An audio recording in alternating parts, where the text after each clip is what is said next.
Okay, we're live. I think we're live. Do you know, Bunty, I've actually thought that a good name for the show would be, and I think we're live, because that's how I, it's probably. Yeah. Or hang on, I'll just let my dog out. Hang on. Okay, so people, is anyone there? Come on, tune in. Let me know. I always like to check my Facebook page just to make sure that people are watching, because I would hate. My biggest fear is to do an interview. Oh no, we're right. Someone's tuned in. We're okay. Oh, great. Okay. So I'd like to introduce you to Mark Bunting, or Bunty, as he's known in the Waikato. Mark is an incredibly good broadcaster. He started his career in 1985 in Dunedin, by memory, or XO as a Dorna. Yep. And he's had a stellar career as a broadcaster. And I'm going to get him to talk through his radio days, but I'll explain briefly how we're connected. So Mark and I both live in the Waikato, and when I went to MediaWorks, this is the thing about me that some people don't understand. Sussan Turner and Josh Easby, Derek Lowe, they got their head around it really quickly. I said, I'm a pretty chilled out guy, but actually I'm fiercely competitive and I want to win at every opportunity, and that doesn't always. You so do. I like to have a smile and a bit of a laugh, but I hate losing. And so when I came to the Waikato, everyone was talking about this guy, Mark Bunting. And I was like, oh, don't worry, we'll get rid of him. We'll waste him. And he was as fiercely competitive as me, which was like really annoying because I just wanted to roll over. And he would basically win award after award after award, and then I'd hear some promotion that he was doing in the market, and I'd say to everybody, oh yeah, that's whatever, it's nothing special. I'm thinking to myself, damn, that's good. So from you anyway, mate. So yeah. We were very, very competitive. We were at each other all the time. And then, this is a beautiful thing, is that things changed. I ended up employing Mark. We didn't work with each other that long, unfortunately, but we became incredibly good friends because we're kind of similar in our competitive nature.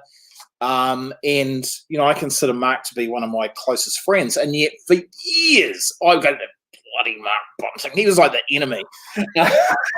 But we are very, very close friends. And thanks, I'm very, very fortunate to have him as a friend. So, mate, why don't you talk us through, to begin with, because there's a couple of things I want to talk about tonight. I want to talk about your career and radio. And then you're working for Hamilton City Council, doing a great job there. And then I want to talk about this thing called dotting. But why don't we start with your I'm going to disappear here because I can magically make me disappear. Why don't you talk about your radio days? Yeah, sure, man. No, look, it was I'll start at the end when Sean and I almost worked together. We just about got there. And we had been at each other for ages and ages and ages, because when I came back to Hamilton in 1999, I had a rocket up my bum and I was going to win at all costs. There was nothing going to stop me. And over the road, there was a manager called Sean who was going to do the same thing. So the people in Hamilton, I think, got treated to some really grouse radio, some just amazing radio. We would try everything. And I remember, though, we always had a really healthy respect for each other. And so we were kind of these, like you see in old school TV programs where they, the absolute enemy, they stop for a drink and then they carry on fighting. And that's sort of what we would do. And I remember, I'll never forget the bloody Christmas parade. Do you remember the Christmas parade? When you crashed our Christmas parade? Ooh. I didn't show it, but by God, it got me mad. So bad. That was not my best little. Yeah, but it was one of those moments where I sort of thought, oh yes, stupid. I thought, damn, why didn't I think of that myself? It was, again, we were constantly at each other. What happened was, ZHFM always had the Christmas parade, and we held it dearly, not because we loved Christmas or necessarily because it was great for the community. It was just because then Sean couldn't have it, and we loved it for that reason. And we stuck at it and stuck at it. And man, we used to milk that thing for what it was worth. We had ZH everywhere. We were up and down the thing in buggies and that sort of stuff. But we didn't count on the fact that this clever bugger had a driveway into his building right in the middle of the Christmas parade. So his breakfast team, who I just despised at the time, but respect them madly now for it largely, crashed the very front of the Christmas parade and led the bloody thing all the way down Victoria Street. So mad, so mad. But we had a good few drinks over that. That was a great gag, mate. Congratulations. All hell right boys over that. Good stuff. But yeah, mate, no. But you know, that was probably, to be fair, that was probably one of the few ones we got over you, because actually just, you know, you were just in the Waikato market, you were very, very creative. And, you know, like we had someone, I won't mention who it was, come into the Hamilton market and kind of didn't take it seriously enough. And I think I've always thought that if you've got a frequency and if you've got an audience, you want to give them the best that you possibly can and just be world class. And I think that's what you were. I think you super served Waikato, mate. I really. Oh, yeah, look, that's very kind of you to say, but I think there were two things that were the secret to the success of that, and in particular ZH. And those were heady days. I mean, there were only 3 or 4 stations left in the market, and we really mattered in the community, and that was a big buzz for me. And I learned 2 things. One, when I arrived at ZH in '99, and I was there, I was going to change the world. And I'd been here at the Rock when the Rock first started.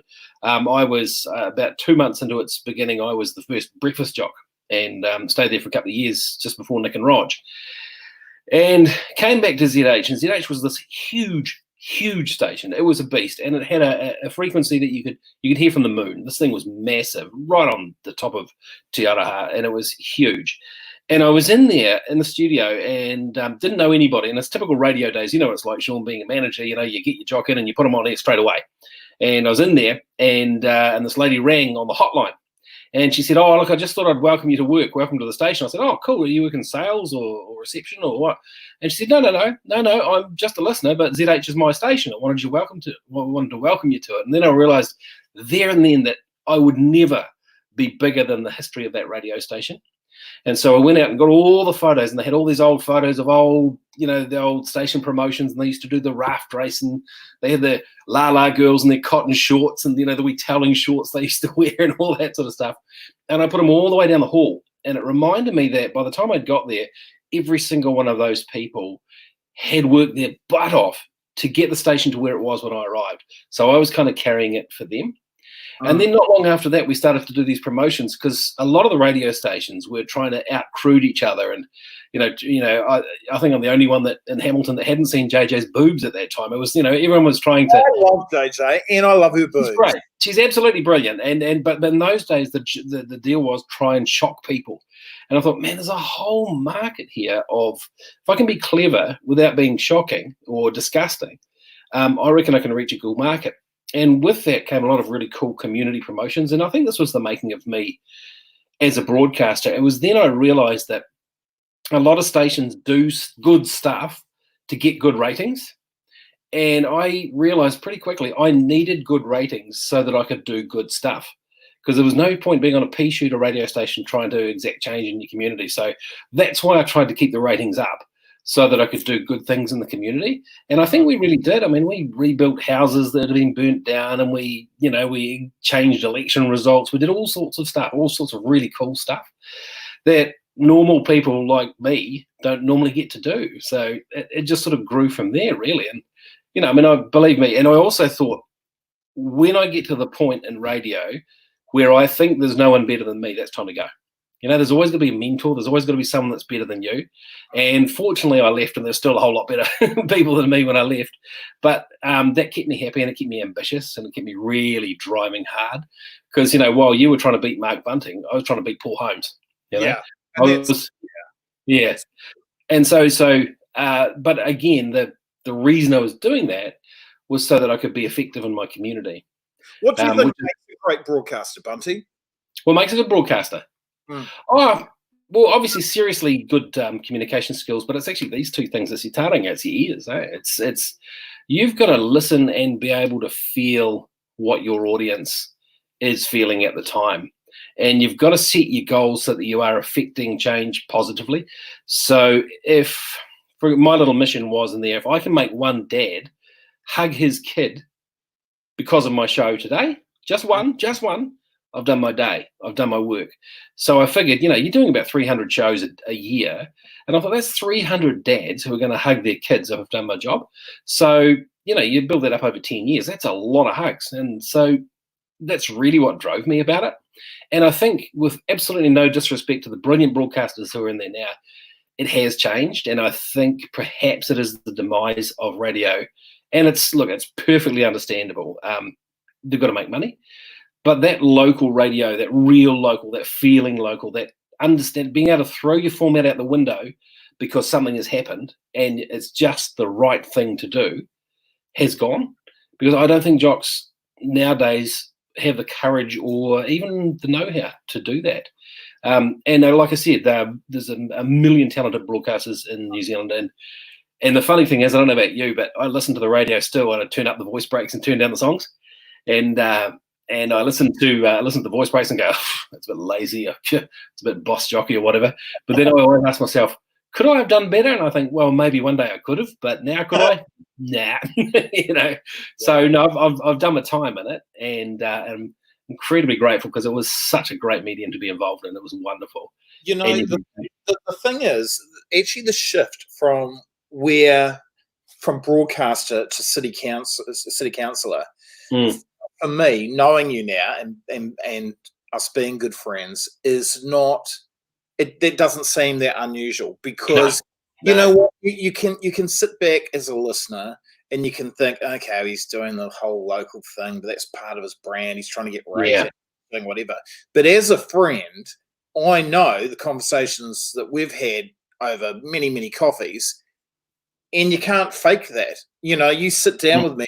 You're also always so passionate about the community, and since you've become a city councillor, it's the same thing.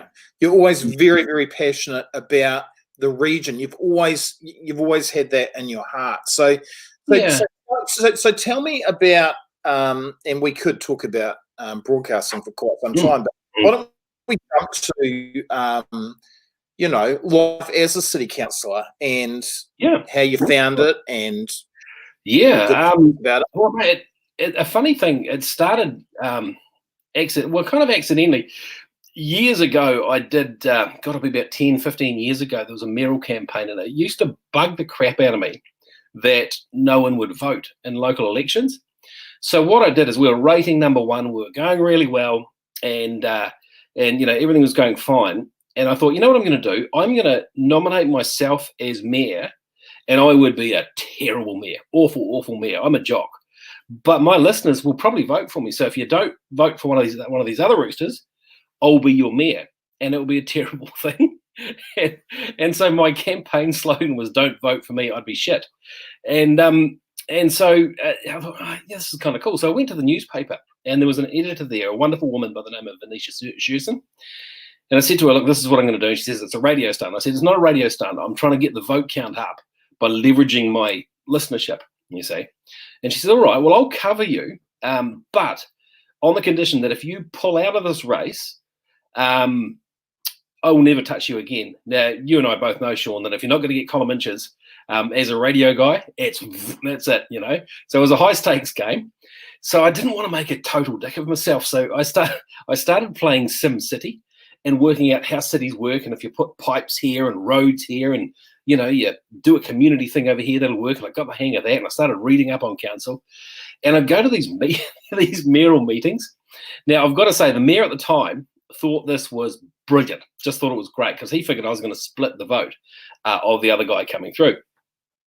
And so he would let me use his car park. He was my best mate. I would drop in and see him in the office anytime and have a cup of tea in the mayor's office. I thought I was the shiz, man. It was pretty cool. And so I'd go to these meetings, and because I didn't want to make a dick of myself, people would ask me a question. I say, well, first thing you need to know is I would be a terrible mayor. So let's put that out there. I'm not looking for your vote. But here are my thoughts on the matter. And you'd rattle it off. Now, 25 years of broadcasting up until that point meant that you could use a microphone. And I'd kind of overestimated how good these other guys weren't. And so they would get up and answer the same question. And it was, and I was thinking, oh, God, these guys are really bad. And people would come up to me afterwards going, I know what you're up to. I'm going to vote for you. And I was going, no. Well, a few weeks before the election, right, I went into the mayor's car park because I was pretty cool and I was allowed to, and went shopping, came back, and there was a parking ticket. So I thought, oh, yeah, I'll just take this up to the mayoral office. And I saw the lady at the desk and said, oh, I think there's been some sort of mistake. Yeah, the mayor said I can park in his car park. She goes, no, you have to pay your ticket. I said, oh, well, can I talk to the mayor, please? No. He'd been doing his polling, and I was polling number 1. And it looked like I was going to win the bloody thing. And honestly, I stressed for about 3 days, didn't sleep. I rang Tim Shadbolt to say, what do I do? I could be married. He goes, just give it a go. Just have a go, mate. You'll be fine. I was like, oh, my God. So I immediately sort of pulled back. Didn't pull out, but just pulled back. Just stopped all public appearances and pulled back. And I got a creditable third. But you know what? I started to love politics as a result. It's quite a seductive beast. And so then when radio was kind of coming to an end, I thought, well, that's a natural thing.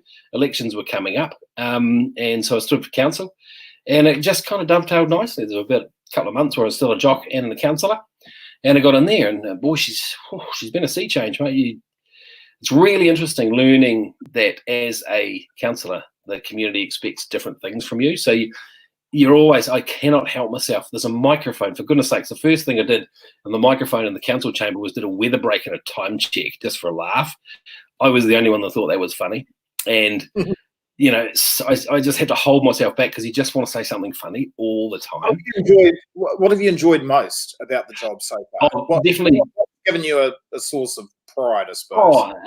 The fact you can do really good stuff. And it's not the power, but it's like, there's an intersection in town, Gordonton and Thomas Road. I think you might know it.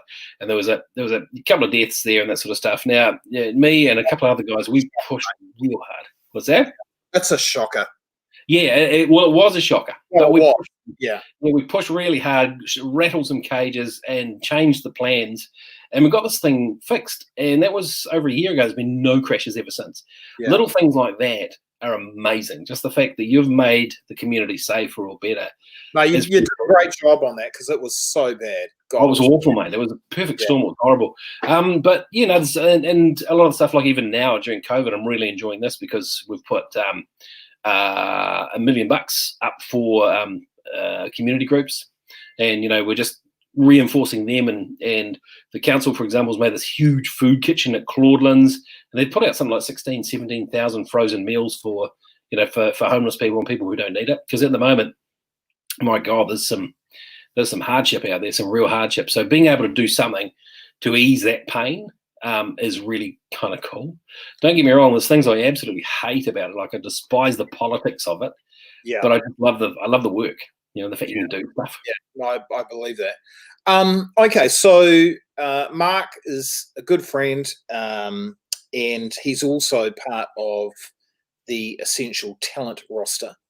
And he does a thing called dotting, and he has done it for some really big clients, and I don't want you to be too modest. Why don't you tell us who you have done dotting for, and then if you can sort of explain a little bit about how it works, would be really cool. Yeah, my pleasure. Well, dotting sort of came about.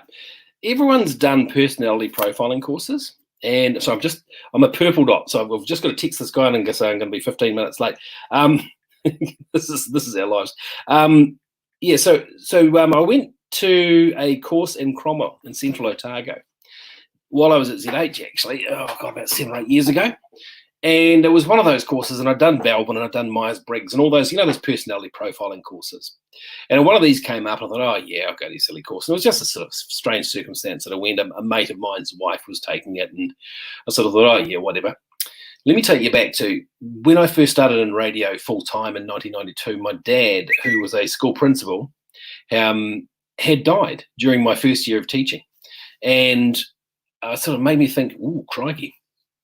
not long after that, I was standing in the staff room at school, and my mate Grant Hislop rang, and went, "Ooh," and he says, "I'm starting a little." He is. He's so good, that boy. Oh, he's an absolute legend, Grunter. He's a legend, eh? He doesn't know it, but he is, And so we worked together part time at Radio Central in Central Otago, and he rang me and says, "Oh, I'm starting a little rock station in Hamilton. Do you want to be my breakfast jock?" And I thought, and I was in Dunedin. I was thinking, I don't even know where Hamilton is. I've been to the North Island once. I don't know what a rock station is. I've still got another year to go on my teaching. And I just said, "Sure, why not? Great, let's do it." And it was just one, I don't know why I did it, but it was the most defining moment. Now, I knew my dad had been very proud of the fact I was a school teacher, and I graduated in something, got a degree, and he was so very proud. And I promised him I was going to be a teacher. So I went to his gravesite in Roxburgh and sat there and just sort of said to him, "Look, Dad, I've been offered a really cool thing. I know I'm a teacher. That's my calling. I want to be a teacher, but I've been offered this great opportunity. So here's the deal. I'll go into radio until it stops getting better, and then I'll go back teaching." And that drove me. And strange enough, that drove me for 20 years. And I've kind of realized that actually at the end of 20 years, when things started petering off, like you said, I won a whole bunch of radio awards and got to meet Paul Holmes and interviewed Elton John and Cher in the same week and did all the stuff that people like me don't get to do. And it was a great ride. It was a most amazing time. But my father's death had driven me. I was running from that. And to try and prove myself to him, to say, "Look, Dad, I'm doing a great job. Look, Dad, I'm doing a great job." And I'll never forget winning my first radio award. And he was right up there with me on stage. It was the coolest thing. So it drove me. But after a while, the pain kind of stopped and it sort of wore off. And so this course came up at the same time. And it started to make sense. And they were talking about the purple dots. And I was ticking away like a mad thing, tick, tick, tick, tick. I got something like 78 out of 100 of this purple dot thing. Oh, yeah, that's me. And hardly any yellows, and then some blues, and then some reds. And at the end of it, it started to make a bit of sense. And then they said, "We are looking for people to teach this." I thought, "Oh, God." And a light went on my head. And I thought, shit, I can do something teaching, and I can honour the promise to my dad at the same time. So I took up this so that I could teach, because I'd always thought I was going back to the classroom. And it's taken off. It's the most brilliant technology. I love it. It's just a simple communications course that teaches you how to understand what the other person's likely to say and think.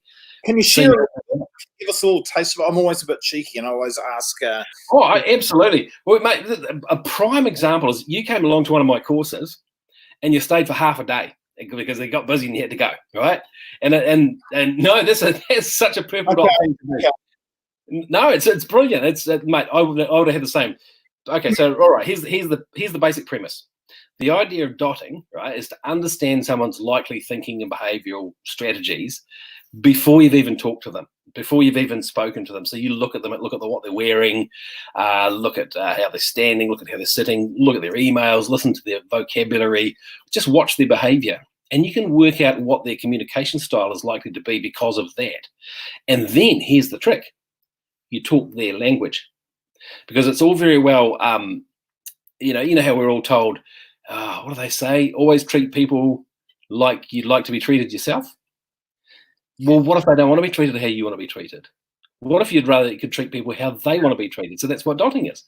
And it's embarrassingly simple. So do you want a quick taste of it? Quick taste? Yeah, okay. Go. There are four dots, and we're a combination of these four dots. And we're not one nor the other. So this, for example, is my dotting alignment, okay? So I am high purple, high red, hardly any blue, stuff all yellow. Now, my partner, Karen, most beautiful and amazing woman in the world, punching way above my weight, is exactly the opposite, dotting alignment. So how do we get on in the lockdown? Well, actually, it's because of this, right? Because we're the opposite. So purple dot, right? This is your big picture thinker. Yeah, these are the people who were great starters. Now, let me know if I'm talking about anyone here at all. And keep yourself on screen because I want to watch your face during this, all right? We're great starters and not great finishers. We're the ideas people.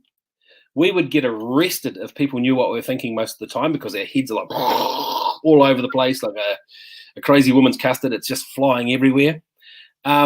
We are very loud because we think out loud. You will hear the entire thought process. Like if you said to me, "How was your day, Bunty?" I'd say, "Oh, well, actually, mate, it started at 6:30 this morning, and then I had breakfast, and then I had a council meeting and Zoom meetings, and I got bloody Zoom meetings. Man, I had 7 the other day. Can you believe that? And today, I had my first council meeting with no pants on. Can you believe that?" And I just couldn't keep it to myself and told my mate Jeff, and there was great laughter, and on we went, blah, blah, blah. Had some dinner, had a couple of gins, here we are. Now, if I'd ask you how your day was, and you were high and red, you'd say, pretty good. And that's that. So you get the whole thought process out loud with purple dots. Now, we come across as loud and ebullient and full of confidence, but actually inside, we're constantly going, are they happy? Are they happy? Are they happy? Are they happy? Are they happy? Are they happy? And you and I are both the same, even though we're fiercely competitive, largely because of our second dot, right? We are constantly worried about the other person's feelings and how they're doing, which makes you and your business. This is why you're so good at your business, because you understand people and you can. You're not manipulating people. You're genuinely trying to make people happy, and that's a purple dot. Right? So the second dot for me, or let's look at the yellow dot, for example. And this is so purple dot is a big picture thinker. They call them a visionist. Yellow dot is a pictorialist, and a pictorialist sees life in a form of a still picture, a blueprint, if you like, of their day. And they've got their plan, they've got their day, and they're constantly trying to make stuff fit their day. They just do not like people changing the picture on them. So my son Max, for example, is very high in yellow. And if I say to him, "Hey, mate, you're going to have a great day today." "Yeah. And what are you going to do today?" And he'll know exactly to the letter what he's going to do that day. But he gets to school and there's a relieving teacher, and it freaks him out. Now, he's a great kid. But Jackson's a bit like that. Yeah. Jackson's very much like that. Doesn't like things to. Sorry, Jackson is my youngest son. Everybody, it's all about me. But yeah, he's exactly the same. He gets a little bit thrown if it's like, well, hang on. That's not how we said it was going to be. No, that's not the way. Yeah. Wonderful people. I mean, I bet she's got quite a tidy room. Yeah. Oh yeah, very much so. Yeah. And if you want to really annoy him, go in and put one of his posters on a slight angle. Nah, seriously, man. That's and they're amazing. They're incredibly detailed people. And I've dotted a fair few rugby players. And it's really interesting that the inside backs, like your Ryan Crotties and that, are very high in yellow. Because they seem to get the whole picture. Now, if you're talking to a yellow dot, though, and as you've already started hinting with Jackson, the key to him is forward selling all the time. So people like you and me, let's go and have a great surprise. I've got a treat lined up for you. And you jump in the car and you drive, and people like you won't even know where we're going, right? But we know it's really magnificent. Yeah. Jackson will want to know exactly where you're going to go. Yeah. What time you want to be there. Yeah. When are we coming back? What I'll wear. How do I look? And it's really interesting. Yellow dots are really funny because they are fastidious about their looks and their appearance. So they can't help it when they go past a shiny surface. They're always kind of doing a bit of a groom and that kind of stuff. But you can tell them because they look magnificent. They're always, and Karen, you've met my partner. She's beautiful and she's a wonderful person. Yeah. She's a lovely, lovely, lovely person, and she's just so beautifully groomed. Now she spends an hour each day working out what she's going to wear, and it's not because she's vain. It's because how she looks is how she feels. And to a yellow, that's how it is. Their day must go as planned. So they're really happy when the day goes as planned. You and I are happy if there's a great, great surprise and we've made someone happy, we've made $1 million and the day's been covered in chocolate. Been the most incredible thing. So that's your yellow dot. So then there's your red dot, which is your rationalist, and this is my second dot, and I think it's yours as well. This is the second dot or the rationalist is the guy or the person rather who's if it can be so uncouth, they're a no bullshit thinker. They sort of see life in terms of what, where, when, and why. Everything's got to make logical sense. No bullshit. Don't give me all that detail. Just give me the facts so I can get on with the job. And they listen a whole lot more than they can talk. They can do silences. You can give them bad news, and they'll just take it. And they won't give you any feedback that you don't ask for. So, like I said, hey, what do you think? What do you think of what I did? How'd you like it? Was it good? Oh, yeah, it's all right. That's high praise from a red, But they're funny, these guys. They have these strange peculiarities. Like they hate They hate little tiny clicky sounds. You know, it's the sound of like a pen clicking. They can't stand it. They're like, mama, or the sound of someone chewing. You know, or if you're sitting in a movie theater and there's a really quiet, intimate part, and the guy behind you is whistling through his nose, you just want to reach over there and rip it off his face. That's your red dot. And with money, they're as tight as anything. They're absolutely value driven. And if you're in a workplace and you're looking for a red dot, right, or you're trying to work out what people's dots are, a purple dot, as you can probably guess, their desk is chaotic, right? We invented the volcano effect. And we're going with that, all right? Yep. Yellow dot, you can smell the spray and wipe from 40 feet away. It's beautiful, right?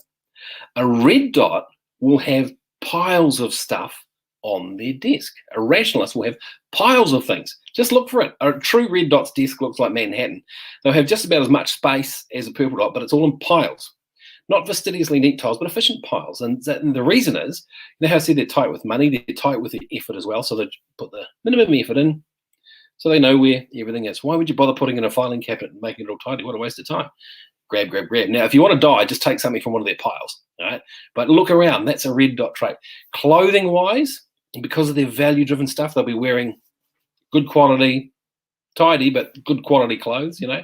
They'll keep clothes for longer than other dots do. I still got my weight training pants from when I was at the Rock, actually, from 1992. Don't tell Karen. And then there's your blue dot.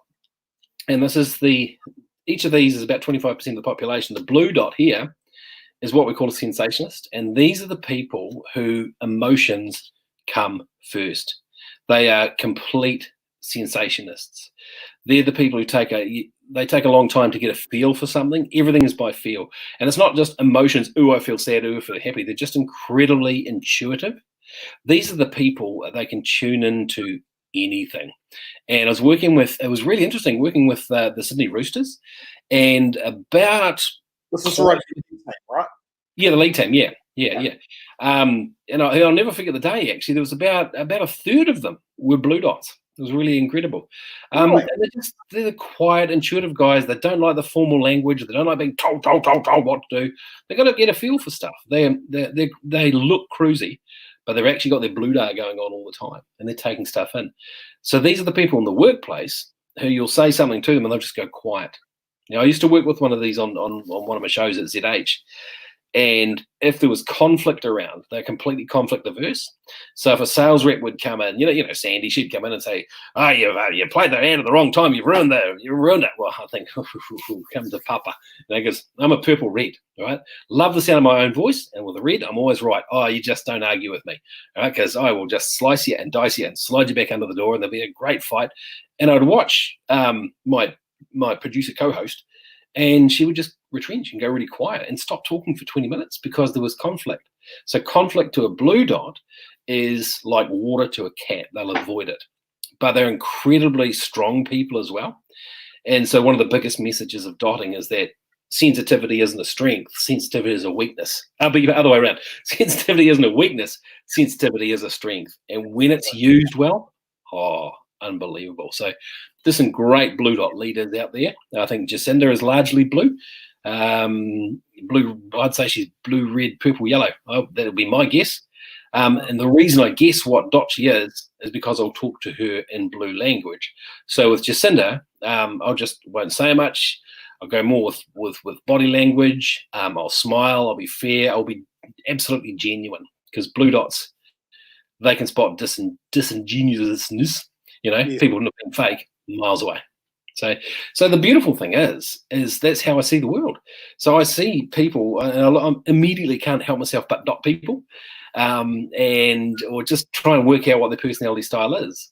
So with you and I, it's hilarious fun, because we go to coffee and we're both going talking away, and he who talks loudest sort of gets through. You know? But it's great, because I think our second dot is largely red, because there comes a point very quickly where people like you and I can go, right, enough talk. It's over. Yeah. You know? And that's what made you such a good manager. You know, you had to do that sort of stuff, so you could pull out the red sometimes. So the idea is to talk to people in different languages. And believe me, I dot people around the council table all the time, and it just keeps me alive, because it makes me think, well, that's just them being purple, or that's just them being blue. and as a result, I like everyone. You absolutely like everybody. It's great. Hey, what a treat.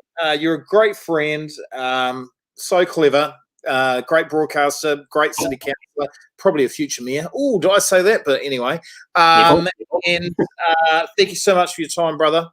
Thank you so much, mate. Good Lord, we've gone on for ages. Sorry, man. No, it's good. It's great. And look forward to catching up, either meeting you in the supermarket, which we've done twice. What about that? Or catching with for a coffee fairly shortly. No, mate, I really appreciate it. I'm loving these interviews, man. I mean, God, to sit on the same, to talk to the person who interviewed Eric Murray, who's one of my massive heroes. Yeah, great guy though, isn't he? Oh, we need to catch up with him for coffee. Such a bloody good guy, I had an interview with him the other day, and I had Simon Galt lined up, and we kind of stuffed that whole thing up. And he's so generous with. I'll tell you this story as well. He won't mind me saying. But anyway, I was wrapping up the interview, and he said, "Oh, we can talk for another 10 minutes if you want." I saw that. Yeah, what a cool guy. What a cool guy. But I'm going to say something about Eric, which I think is fantastic. So we have another really great guy in Hamilton, very, very good friend of mine, is Graham Blake, who owns Pan Media. And his daughter, Isla, is Rose in San Diego. Did you know that? Oh, no, I didn't know that. That's She's cool. in San Diego. And she just had her 21st birthday. And she's over there. Great person. Really, really cool person. She's over there. And so anyway, Eric has actually done a couple of jobs with Graham in the past. And Graham said, "Hey, look, do you think you could ask Eric if he could, wish Isla a happy birthday, and we'll send the video and everything." Oh, yeah, cool. I'm sure they won't mind me saying this because it's actually a really great video. So it's not as if Eric didn't have some kind of connection. So I asked Eric, who I don't know incredibly well, but like we've had some exchanges and we always have a few laughs, and he's a real down to earth bugger. Yeah. I asked him, "Hey, Isla's into rowing. One of my best friends, it's his daughter. Would you mind, doing a sort of little happy birthday video?" Now, I'm expecting him to send a video back going, "Happy birthday, Isla, from me, Eric Murray. Goodbye." Actually, I wasn't expecting that, but I would expect that from other people. Happy birthday, Isla, from Eric. Goodbye. But no, he does this beautiful video that he puts a lot of time into, clearly going, "Hi, Isla, that's here in San Diego. God, it must be a rough year this year. Everything's come unstuck. But, I've done a few jobs for your father before. And, I just hope that everything's going okay." And it was just like so passionate. And so you could tell that he wasn't going, "I just want to get this out of the way." He was like, "Well, you've asked me to do something. I'm going to try and make this young woman's day." He's just a bloody cool guy, eh? What really impressed me about that interview too was how he talked about his childhood, and he said, I was brought up to honour promises and do hard work. And believe me, rowing is hard work. You're staring at the pimples on the back of someone's neck through the worst pain of your life, and he did it. And those guys, mate, my rowing coach was Hamish Bond's rowing coach, a guy called Fred Strawn. And he would sit in his boat, and Eric and the one time I met Hamish, we were laughing about Fred and how he'd just sit in his boat and say nothing for 3 hours and say, "How was that, Fred?" And go, "Row faster," and that was that. And I love the fact that he was able to retain his own personality and still respect someone really different to him. And that's how he said that was their secret, wasn't it? I thought that was such a genuine thing to say, rather than "we were the greatest mates ever" or "we hated each other" or whatever. He keeps it real, which is really great. Okay, brother, thank you so much for your time. We'll catch up soon. All the best, mate. Thank you so much. Okay, thank you, brother. Bye. So that was Mark Bunting. Great guy, very good friend of mine. We're fiercely competitive for many years, and have become really good mates. So what can I tell you? What else is happening with Essential Talent? So we are offering up lots of obviously virtual webinars for people, everything from mental health to resilience to leadership. So we've got all those webinars lined up on basically any platform that you want. We have got Mark Stafford has just joined. Old Staff from TAB. That guy's a cool guy. Pretty stoked that we've actually got him on board. So that is good. What else is coming up? I know there's something else coming up that's really, really exciting. Oh, we're doing the one-on-one coaching for different people. If you want some one-on-one coaching, here's a thing. Todd Scott from NBR, very, very smart man. He is offering up free coaching for leaders and teams through Zoom with Essential Talent.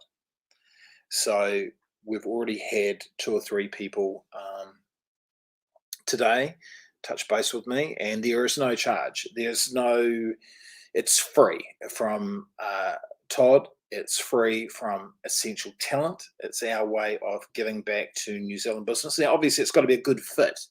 There's no point getting Todd on board if it's related to something that he can't actually help with.